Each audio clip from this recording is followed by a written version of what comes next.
Hey guys, welcome back to another video of the Cascade Garage channel. Today's a pretty chill day. We're going to be answering some more questions we received about that car right there.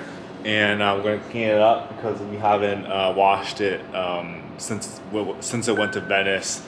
And yeah, before we begin the video, like always, we gotta give you a little fit check here. So I'm repping the Cascade Shadow Black flannel. Can't go wrong with this color. Black gray matches everything. So please guys, show your support. These are obviously the best flannels you will ever own in your life. So go ahead, shop on our website, originalcascade.com, and let's get into the video. Today, we got a new camera, so hopefully you guys can see better. More up close stuff about the car here. But I know last time I really wanted to show you guys down here. There we go. So you see when the car sits, was aired out all the way. Literally the manifold and the exhaust are on the floor. It's literally on the floor. So yeah, I can't get any lower than that, and obviously this causes some issues. That's why we got the gap on the rear tire and the rear fender is so big. It's because to solve that issue there. So unfortunately there is no way around it unless we change the whole exhaust. But yeah, that's just something, you know, it's not the biggest deal, but just, you know, a little annoying stuff like that, especially with people really anal like me about myself and, you know, how that sits while you're driving. But yeah, let's move on to the next thing. So another thing people ask is, what's under the trunk? So let me show you. As you expect, nothing. So this is exactly how, it's besides obviously the lift gate, how VW made this thing. This is not a bus chopped up. It came like this. It came as a truck, and this is more rare than the bus form, but VW did make this back in the day. And that actually leads me on to the next question. That's actually not so much a question, but a fact that people did not know is the entire body panel from the cab back is all CNC'd and made for this specific car. So for those of you who do not know, this car stock comes with foldable gates right here that fold over like this, so it's easier for you to put stuff in the back. But if you look on the CGI that Robert made of this car, it's all flat. And obviously, when we were thinking about doing this build and when we were planning it out, we said, hey, this thing has to look as close to the rendering as possible. So yeah, that's one thing that people did not know because it was so well done. It actually looks stock. And then, you know, same thing with the back here on the original car. This ends like way down here, and again there's a foldable gate that folds down so you can put stuff in the back, and obviously this doesn't exist. But yeah, let's move on to the next thing. So the next subtle but very complicated thing you would not recognize when you're just looking at this car is exactly how this entire front end works regarding like steering and stuff like that. So when you open the door, you can see, the first thing you'll see is also the tire and this right here. So on the stock car, obviously, I forgot the exact measurements, but I think they run like 12 or 13-inch wheels, and you don't need this big hump here. So what we had to do was Kenny cut this entire thing out, and then we scanned it when it was still stock, and then he CNC'd this entire piece right here, so when you open the door it doesn't look like it's been chopped up and very cheaply done. And same thing for the actual door itself. We cut a big hole in it, CNC'd that entire thing right there, so it looks stock, like everything looks like it was done properly, so everything fits perfectly. And the reason why we couldn't go such a deep offset like the back with this one is because we would have no steering angle. I mean, at the end of the day, you gotta remember, beneath all of this is still a 1960s VW bus or single cab, whatever you want to call this.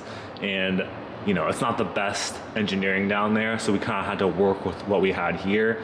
And if we were to do this again, we would definitely just you know, make a tube chassis or start from more of a modern chassis like a C6 Corvette chassis and just put the body on top. So yeah, there's some advice for some of you if you're thinking of recreating this. And I have seen people are trying to do something like this, but not so legitimately, but it is what it is. And yeah, let's move on to the next thing. So the next thing I want to point out that is pretty cool and also subtle is the little spoiler right here. So again, if you're just walking by it and just kind of glance at it, you won't recognize this, but when you just sit down and actually look at it, you're like, wait a minute, that's not stock.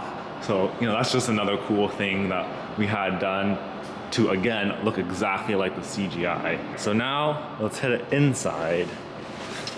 So like I said before, it's a very tight fit in here. Tall people that struggle. So yeah, inside is pretty stock. Obviously we customized the interior to match our fabric we use for our flannels, and painted everything yellow to match the outside. And this right here is the most annoying part of this whole thing. I swear, this, both the bus, the FB County bus and the Cascade single cab have obviously the same airless suspension. All this stuff is manual. You don't get any of the presets like you do in more modern cars where you just have, you know, press a button and it automatically adjusts itself. This is all, you know, you gotta do it by hand. And the most annoying part is, like I said in a previous video, is so you see you have the orange needle and then the black needle. That references to each side of the car. So let's just say black passenger and orange the driver's side. So when you lift up, if you theoretically press these two levers up at the same time, both sides should go up at the same time, right? So I learned that just the front, for some weird reason, of when you air up, you know, to whatever PSI you want, it'll say that it's even, but when you go outside and look at the front, it's like this. So that's something that's super, super annoying about this thing, and I hope we can fix it sooner than later, because it's just not good.